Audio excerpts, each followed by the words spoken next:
It's time for another Dice Tower review with the Charters family.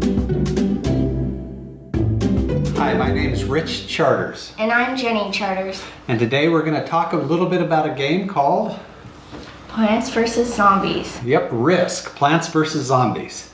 And before we talk about it, we should mention there's actually two games in one here, aren't there, Jen? Mm-hmm. We got it for the Backyard Skirmish, which is like the app on the smartphones. And that's the only thing we've played. The other one's like a traditional Risk, but the back of this board is a map shaped like a brain. I don't know if you can see it, but it's right here. And some of the naming on here is kind of cool. It's some brain type terms since it's a zombie game. Stuff like Sierra Bella Park, Gray Matterhorn, what's this? Pituitary Glen. You know, just cute names like that. So, and the other thing, it's only 2 players, this game. So it's not like traditional Risk where you can get a bunch of people and it can just get longer and longer. This is a very short or much shorter game, and also instead of playing for just total domination where you wipe your opponent out to 0, you can play for certain objectives, which makes the game a little bit shorter as well, right? Mm-hmm. But what we're going to talk about is Backyard Skirmish, because that's why we got this game. That's what would like to talk about. So Jen, can you zoom in on these rules and we'll talk about this a little bit? Yeah. All right. Let me know when you can see that. And the game is pretty basic in that one player plays the plants, the other plays the zombies. And it's just you take turns alternating until either the zombies are completely wiped out off the board, there's none left, in which case the plants win. Or, just like the app, if these zombies can march all the way across the yard and reach the house here, then the zombies, in fact, will win the game. All right, so are you focused on this, Jen? Yep. So here's what you do on your turn. You start by rolling 2 dice, and you'll notice there's green dice for the plants and the gray dice for the zombies. So you'll roll 2 dice, kind of like this. And if I rolled a 5 and a 3, then I can assign one of the die to be the units deployed, the number of units deployed, and the other to be the number of actions taken. So for in this particular example, I may say, I want to put 3 units on the board, and then for all my units on the board, I want to choose 5 of those areas and take action. So that's what you do. You roll 2 dice to start your turn and then decide. And then you can purchase upgrades. Each team, the plants and the zombies, will have these cards. And in these cards, I don't know if you can see this. Let me put it up there. Oh, it's down here. Yeah, sorry. In these cards, you'll notice there's a gold piece in the top here. And that gold piece will say that's worth 1 piece of gold. Let me see if I can see one with 2. There's a lot of them with 1, as you can see. And here's one that has 2 pieces of gold. So using that gold, I can buy upgrades. And each team, Jen, if you can scroll over here, each team will have 6 possible upgrades that they can buy. This upgrade, if you can see here, costs 2 gold pieces. This one costs 3. And this one, which is the most powerful, costs 5. And so that's kind of what you do in this step 2, is you can purchase these upgrade cards using the faction cards that you get. All right, number 3, you deploy your units. So plants simply pick any space on this board, any space in the backyard, and can deploy the number of units that they show on their die. So if we said 3, we could deploy 3. Now the restrictions are you can only go up to 3 in any one space. But you could deploy on 3 different spaces or all 3 guys on one space, whatever you want to do. Zombies have a little bit more restriction. Just like the app, the zombies come in at the far side of the yard and they will gradually march across the yard to try to reach the house. So they can only deploy on one of these 1, 2, 3, 4, 5 spaces here. All right, the next action is action 4 of your turn applies only to the zombies. So each time, if the plants were going, you'd skip 4 altogether. But if it was the zombies' turn, when they got here, every zombie that was on the board would advance 1 space. So that is like the zombies marching toward the house. And they just move 1 space. It's very simple. However, if there's a plant on the board, I don't know if you can see this. Let's say there were a couple plants here. And then let's say these zombies were right next to the plants. Well, they can't advance if there's plants there, so what they do in this case is they roll a die for each zombie. So here there's 2 zombies. So I would take these two dice and I'd roll them.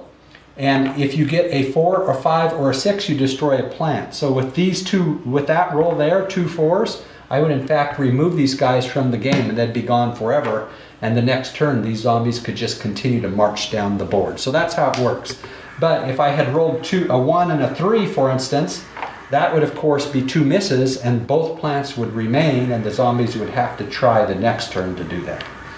Okay, so that's how the zombies advance. Normally they just move forward 1 space, but if there's plants in front, they roll 1 die for each zombie, and then if they're successful, they eat that plant.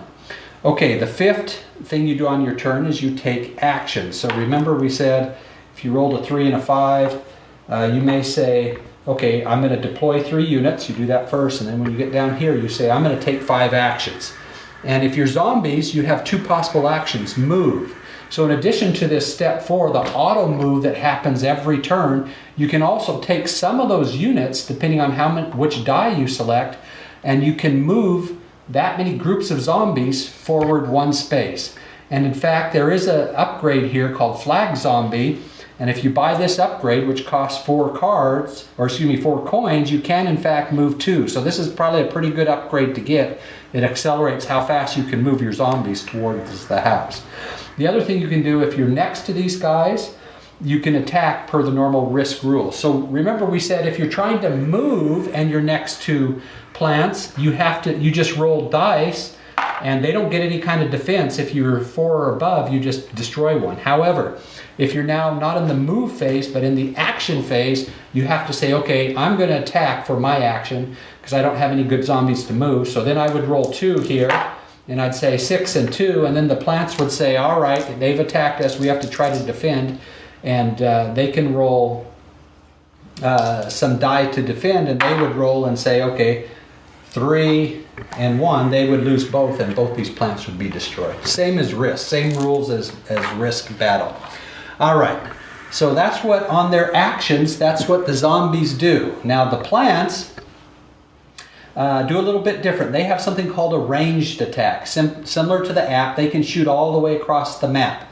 And how that works is they can obviously only shoot in a straight line, just like the app. You can't go diagonal and shoot across different ways. You just shoot straight down the yard, and they have to shoot at whichever zombies are the closest. But to do a ranged attack, it's very simple. If there's 3 plants here, then they would get to roll 3 dice. If they said, I want to action this square, then they would roll all 3 dice, and for every 6 they roll, they would kill 1 zombie. And here they rolled no 6s, so they would kill no zombies.